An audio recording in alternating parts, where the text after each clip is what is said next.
आजच सबस्क्राइब करा आणि आपल्या आवडत्या मालिकांचा आनंद लुटा।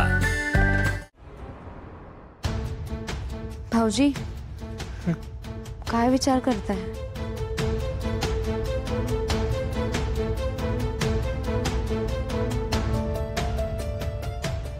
काही नाही।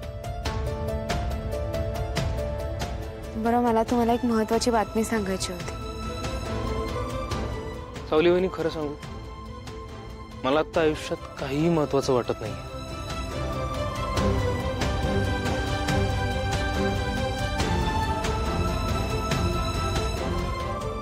तारा मॅडमचं लग्न बळजबरीने होत आहे। काय बोलतीस तू हे?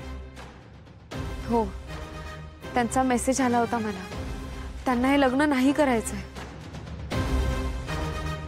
सावली वहिनी, ही खूप आनंदाची बातमी आहे। हो, आता आनंदाची बातमी समजली आहे तर मला असं वाटतंय की तुमच्या मनातली भावना तुम्ही तिलोत्तमा मॅडमला सांगायला हवी। आत्ताच सांगतो। ज्या त्यावेळी गोष्टी क्लिअर केलेल्या बऱ्या असतात, प्रॉब्लेम होत नाही। प्रीतम, हे तू कुठल्या अर्थाने बोलतोयस ते कळतंय मला, आणि तुझ्या परिस्थितीचं वाईटही वाटतंय, पण माझा विश्वास आहे तुझ्यावर। तू काहीही चुकीचं केलं नसशील।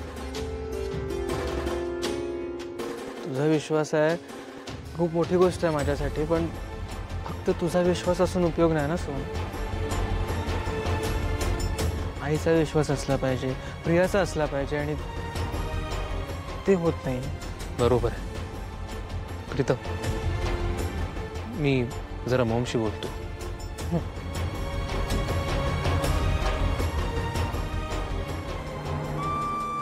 प्रीतम दादा, सगळ्यांनी विश्वास ठेवण्यासाठी त्यांच्याशी बोलायला हवं ना। पण त्यासाठी मी काही केलं नाही हा कॉन्फिडन्स असणं पण गरजेचं आहे ना।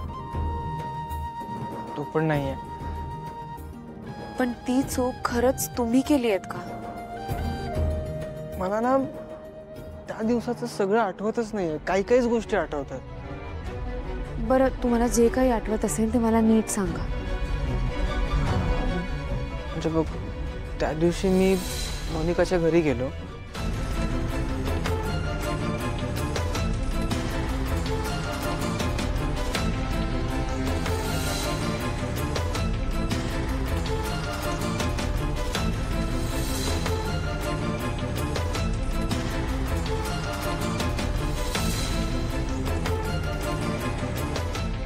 तुमची ह्या सगळ्यात चूक आहे की नाही हे तुम्हाला माहित नाही, म्हणजेच अहिल्या मॅडम जे करतायत ते योग्य आहे ना। मला असं वाटतंय की हे सगळं तुम्ही त्यांना सांगावं, त्यांना बरं वाटेल। शिवाय तुम्हा दोघांमधला दुरावा कमी होईल, तुम्हाला लढायला बळ मिळेल। पण ह्या सगळ्यात एक गोष्ट लक्षात ठेवा, प्रियाला तुमची गरज आहे। फक्त मोनिकाचा विचार करून नाही चालणार। आणि जेव्हा केव्हा तुम्ही अहिल्या मॅडमशी बोलाल ना, तेव्हा त्यांना सांगा की प्रियाला तुमची खूप गरज आहे, किमान त्या निमित्ताने तरी तुम्हाला घरी येऊ द्यायला।